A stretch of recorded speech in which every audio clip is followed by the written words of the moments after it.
अभी ना परसेंटेज का या दूसरा वाला क्लास मैं दे रहा हूँ, समझ में आ गया। एक चुनाव से रिलेटेड जो क्वेश्चन था वो मैंने करवा दिया है। कंप्लीट पूरी व्यू करो, इसको आराम से पूरा देखो, सब समझ में आ जाएगा। कंप्लीट परसेंटेज के हम वीडियो डाल रहे हैं। रमेश के वेतन में 20% की वृद्धि कर दी गई है, बाद में 20% की कमी कर दी गई। देखो वृद्धि भी किया गया और कमी भी कर दिया गया, समझ में आ गया। तो इसका एक पहले हम लोग लॉन्ग मेथड भी देख लेते हैं, ताकि अगर अलग अलग दिया हुआ रहे तो भी आप आसानी से बना लो, समझ में आ गया। 20% की वृद्धि की गई और 20% की कमी की गई। तो कोई भी चीज़ को ना हम लोग 100 ही मानते हैं, तो वेतन मान लेते हैं 100 है, तो भाई वृद्धि हो गई, तो वृद्धि होने पर वेतन क्या हो जाएगा, 20% की वृद्धि हुई है, यानी 20 जोड़ देना है, यानी 120 हो गया, समझ में आ गया। फिर कह रहा है क्या कि 20% की कमी भी कर दी गई है, समझ में आ गया। तो 120 से निकालेंगे ना 20% कमी, तो ये कर देंगे, ये आ गया 24 की कमी हो रही है अब 120 में, यानी कि अब उसका वेतन कितना हो गया। तो वर्तमान वेतन लिख लेते हैं इसका, वर्तमान वेतन जो है वो क्या हो जाएगा, 120 तो हो गया था जब वृद्धि हुआ था, और 24 रुपये की कमी हो गई, समझ में आ गया, यानी 96 रुपया हो गया। तो कह रहा है कि मूल वेतन तो कितना था, 100 ही था ना। तो मूल वेतन में कमी हुआ या वृद्धि हुआ, यह क्वेश्चन पूछ लिया। तो मूल वेतन 100 था और अब कितना वेतन हो गया, तो 96 हो गया। तो भाई 4% की कमी हो गई है, समझ में आ गया। एक चीज़ हम देख लेते हैं, ये तरीका जरूर सीखना है बनाने के लिए, क्यों सीखना है ये भी मैं क्लियर कर देता हूँ, समझ में आ गया। ये 4% आ गया। इसके लिए एक शॉर्ट ट्रिक भी है कि अगर दोनों बराबर दिया हुआ रहे, वृद्धि जितनी हुई उतनी ही कमी दी हुई है, तो भाई वृद्धि और कमी दोनों को गुना कर देना है और बटे में 100 लिख देना है। जितना वृद्धि हो और कमी अगर हो उतना ही, तो हमेशा कमी ही होता है, यानी हानि ही होता है। अब इसको कट कर लेंगे तो 2 दूना 4% की कमी हो गई। ये तो शॉर्ट ट्रिक हो गया।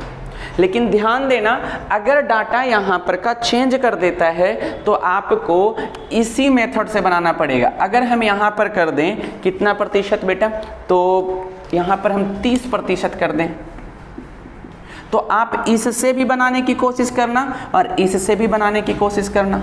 इससे जो बनाओगे ना वो गलत आ जाएगा। जब बराबर होता है ये डाटा, जब बराबर हो, बराबर रहे, तभी ये वाला तरीका यूज करेंगे, और बराबर नहीं रहेगा तो इसी तरीके का यूज करेंगे, समझ में आ गया।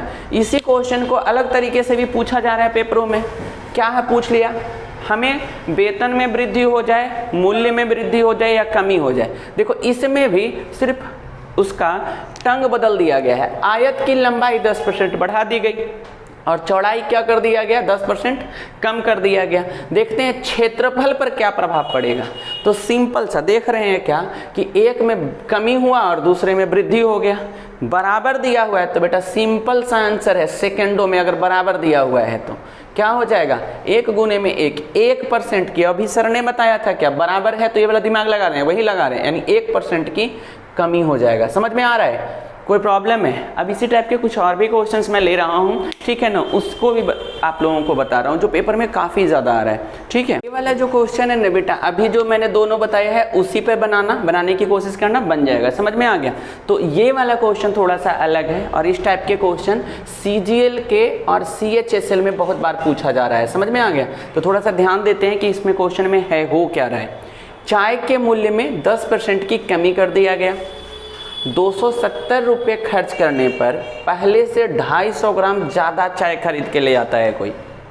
तो पहले तो हम चाय की कीमत चाय का मूल्य निकाल लेंगे। चाय का मूल्य लिख लेते हैं थोड़ा सा। चाय का मूल्य मान लेते हैं x रुपये में, x रुपये kg है। तो बेटा अब आपको समझना है कि 270 रुपये में कितने kg आ जाएगा। सिंपल है, 270 बटे में x kg आ जाएगा चाय। कह रहा है क्या कि 10% की कमी हो गई है चाय की कीमत में।